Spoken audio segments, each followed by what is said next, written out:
جی یہ جو کچھ ہم کر رہے ہیں منع تو کہیں نہیں نا. سر منع تو بہت کچھ نہیں ہے. جب یہ کہہ دیا کہ جو صحیح مسلم کی حدیث کہ بدترین کام وہ ہیں جو دین میں نئی داخل کر دیے جائیں اور وہ بدعتیں ہیں اور بدعتیں گمراہیاں ہیں, تو منع تو ہو گیا. پھر بھی اگر آپ کو سمجھنا ہے تو ہم آپ کو پھر ایک مثال دیتے ہیں کہ عید کی اذان کہاں پر منع کی گئی ہے. تو کہتے ہیں نہیں بخاری مسلم میں حدیث ہے کہ نبی علیہ السلام عید کی اذان نہیں دیتے تھے. تو اس سے کیا فرق پڑتا ہے؟ منع تو نہیں نہ کی. اذان کوئی برا کام ہے.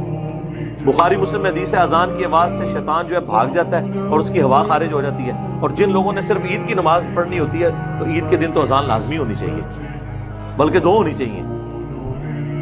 کہیں گے نہیں نبی علیہ السلام نے نہیں کیا. تو پھر ہم وہی سوال کریں گے کیا گناہ کا کام ہے؟